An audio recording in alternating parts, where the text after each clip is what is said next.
Assalamualaikum warahmatullahi wabarakatuh. Perkenalkan, kami dari kelompok 1 akan memaparkan rancangan praktikum kami yang berjudul Penerapan Hukum Boyle terhadap Proses Redupnya Lilin.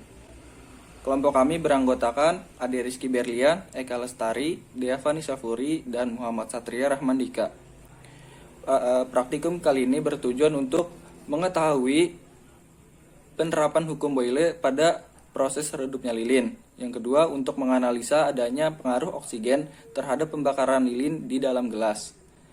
Hipotesisnya yaitu berapa lama waktu yang dibutuhkan untuk lilin bisa redup. Yang kedua, apakah valid apabila gelas ditutup lalu lilin redup berkaitan dengan oksigen. Selanjutnya adalah landasan teori.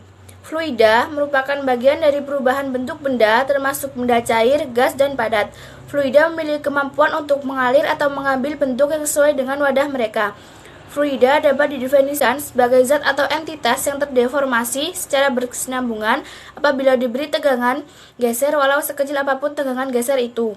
Istilah fluida dalam fisika hanya bisa diterapkan pada zat cair dan gas, sedangkan tidak untuk zat padat. Cair dan zat gas memiliki kemampuan untuk mengalir, sedangkan zat padat tidak. Semua zat yang sifatnya dapat mengalir dari satu tempat ke tempat lain, termasuk fluida. Fluida dapat dibagi menjadi dua, yaitu fluida statis dan fluida dinamis. Fluida statis merupakan keadaan ketika fluida sedang diam dalam keadaan seimbang atau dalam fase bergerak tapi tidak memiliki perbedaan antara partikel-partikel fluida. Sifat-sifat fluida statis adalah massa jenis, tekanan, tegangan permukaan, kapilaritas, dan viskositas. Sedangkan fluida dinamis merupakan fluida yang bergerak. Sifat-sifat fluida dinamis adalah kompresibel, volumenya atau masanya jenis bertambah apabila ditekan, mempunyai viskositas, dan alirannya tidak stasioner. Besaran-besaran dalam fluida dinamis diantaranya ada debit, aliran, atau Q, dan bersamaan kontinuitas. Hukum Boyle dirumuskan oleh seorang fisikawan bernama Robert Boyle. Hukum Boyle ini memiliki keterkaitan dengan besaran-besaran seperti volume, suhu, dan tekanan. Hukum Boyle berbunyi apabila suhu dari suatu gas ada di sebuah ruangan tutup dijaga konstan atau isotermal, maka tekanan gas tersebut akan berbanding terbalik dengan volumenya.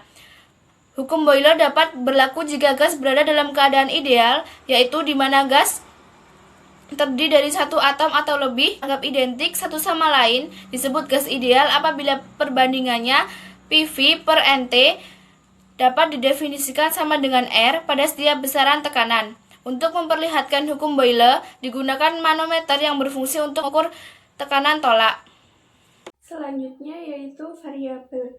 Ada variabel bebas yaitu untuk volume gelas dan jumlah lilin. Kemudian variabel terikat adalah lamanya lilin akan padam setelah ditutup gelas.